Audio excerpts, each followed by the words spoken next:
एक girls college में एक बेहद खूबसूरत महिला टीचर ने ज्वाइन किया। जब वह पहले दिन आई तो सभी बच्चों से बहुत प्यार से बातें कर रही थी, जिससे कि बहुत ही जल्द सब बच्चे उस मैडम के साथ घुल मिल गए। एक दिन फ्री पीरियड में बच्चे और वो मैडम आपस में बातचीत कर रहे थे तो एक लड़की ने उस मैडम से उनकी उम्र पूछ ली। मैडम ने बताया कि उनकी उम्र 34 वर्ष है। लड़कियों ने पूछा कि टीचर, आपके बच्चे कौन सी क्लास में पढ़ते हैं? तो टीचर ने जवाब दिया कि मेरी अभी तक शादी नहीं हुई। सभी लड़कियां हैरान थी कि इतनी खूबसूरत होने के बावजूद भी अभी तक टीचर की शादी क्यों नहीं हुई। एक लड़की ने तो पूछ ही लिया, टीचर आपने अभी तक शादी क्यों नहीं करवाई? जवाब में मैडम ने कहा कि मैं तुम्हें एक कहानी सुनाती हूँ। एक गांव में एक औरत थी जिसकी 5 बेटियां थी।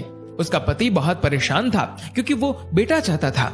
पति ने अपनी बीवी को धमकी दी कि अगर इस बार बेटा ना हुआ तो वो उस नवजात लड़की को बाहर फेंक देगा। कुछ दिन बाद वो औरत प्रेग्नेंट हुई, लेकिन इस बार भी बेटी हुई। उसके पति ने अपनी जुबान के मुताबिक रात को उस नवजात लड़की को दूर एक चौराहे पर रखाया। बेचारी माँ अपनी नई जन्मी बच्ची के लिए रोती रही, लेकिन कुछ नहीं कर पाई। अगले दिन उस औरत का पति उस नवजन्मी लड़की को देखने गया तो देखा वो लड़की वहीं चौराहे पर पड़ी है। उसे किसी ने नहीं उठाया था, इसलिए वो उस लड़की को वापस घर ले आया, लेकिन अगली ही रात फिर से चौराहे पर छोड़ आया, इस उम्मीद में कि कोई तो उसे उठाकर ले जाएगा। लेकिन फिर वही हुआ, किसी ने उस लड़की को नहीं उठाया और वो आदमी उस नन्ही लड़की को दोबारा घर ले आया। ये सिलसिला कुछ दिन ऐसे ही चलता रहा। वो हर रात को उस लड़की को चौराहे पर छोड़ आता, लेकिन उसे कोई नहीं उठाता। उस आदमी ने सोचा कि शायद भगवान की यही मर्जी है कि इस लड़की को मैं ही पालूं। ये सोचकर वह लड़की को घर ले आया, लेकिन कभी उसे उसके हिस्से का प्यार नहीं दिया। 1 साल के बाद उस आदमी की पत्नी फिर से प्रेग्नेंट हुई और इस बार उसे लड़का हुआ। परंतु कुछ दिन बाद उस आदमी की 6 बेटियों में से एक की मौत हो गई। उसके बाद उस औरत के 5 बेटे हुए, लेकिन हर बेटे के बाद एक बेटी की मौत हो जाती थी। अब उस दंपत्ति के 5 बेटे और एक बेटी बची। जिस बेटी से बाप अपनी जान छुड़ाना चाहता था, जिसे वो चौराहे पर छोड़ आया करता था, सिर्फ वो बेटी अब जिंदा थी।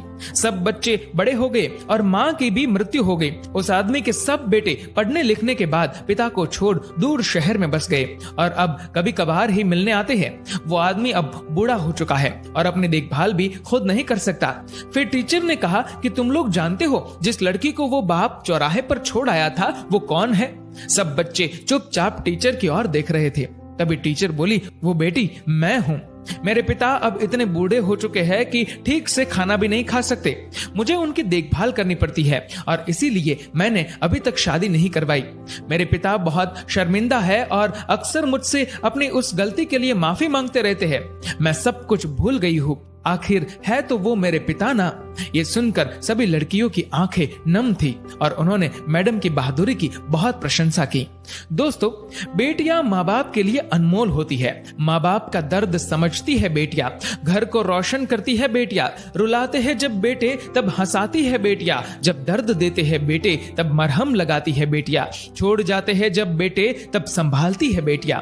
दोस्तों, इस वीडियो को लेकर आपकी क्या राय है नीचे कमेंट करके जरूर बताएगा। और अगर आपको ये वीडियो अच्छा लगा हो तो इस वीडियो को लाइक करेगा, शेयर करेगा ज्यादा से ज्यादा लोगों तक, और ऐसे ही और भी इंस्पिरेशनल वीडियोस के लिए सब्सक्राइब करें हमारे यूट्यूब चैनल को और फेसबुक पर फॉलो करें हमारे पेज को। धन्यवाद।